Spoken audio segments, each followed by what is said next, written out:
Welcome to the SClark Consulting Show. This is the podcast to help you achieve more productivity for your personal and professional life through technology and a little bit of common sense. I'm your host, Stuart Clark. Today on episode 2 of the podcast, I'm going to talk about cloud backup in light of CrashPlan's recent announcement to end their home service.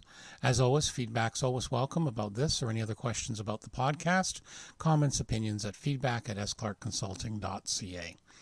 So on August 23rd, one of the leading cloud backup service providers named CrashPlan, it announced it's going to be ending support for its consumer-level plans. CrashPlan for Home will actually shut down as of October 23rd, 2018.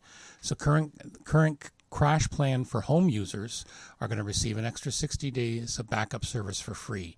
So people who renewed just before then, they're going to get a year plus their extra 60 days, which works out to that date of October 23rd. No new signups or renewals are being processed, and CrashPlan is suggesting to people on the home service they have two options. They can go to their business service, which costs a little bit more, or they're working with Carbonite, which is an online cloud service provider as well, with a discount if you want to move your data over there. Now note, no matter what, it's not a case of moving your data. You're going to be re-uploading it from scratch. So even though CrashPlan's saying, we're getting out of this home business game, and they're suggesting Carbonite, there are several other services that may be worth looking into. Several of them include Backblaze, Spider Oak. Each of them offer slightly different plans. And this is a good opportunity because you have time if you're a CrashPlan subscriber to figure out where you want to move your data to and what's the best option for you. For example, I use Backblaze because I like their unlimited option. It works very well for what I need to do it for. I set it and forget it. But there's also other ones as well. So it's worth taking a look at different ones. I currently recommend Backblaze.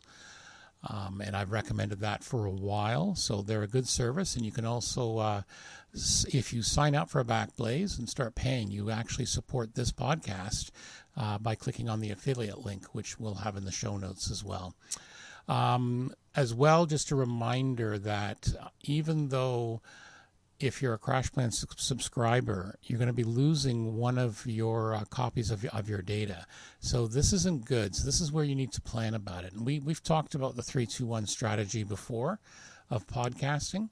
So we're just going to review it. So 3-2-1, basically 3 copies of your data, 2 different locations, and one of them off-site. So if we go back through that, 3 copies, obviously you want your original copy, you want an on-site copy, and then you want an off-site copy. And that's the way that works. 2 different locations. If something happens to your residence or wherever your computer, and usually your on-site copy, fire, theft, flood, whatever, you still want one of them off-site. And that's what we talk about, different locations.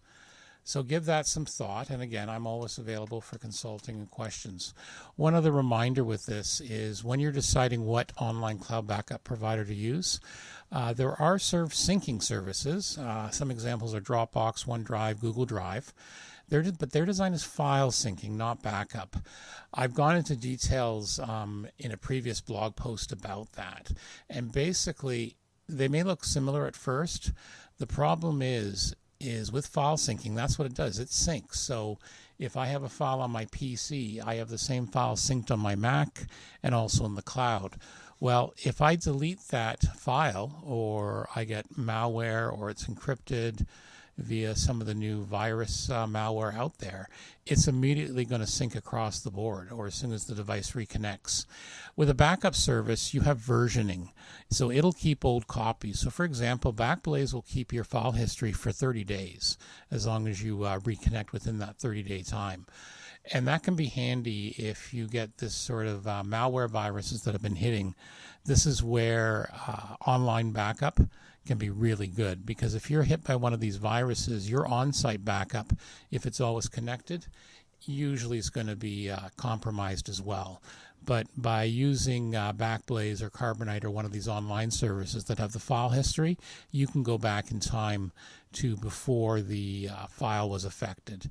So it's something to keep in mind as well.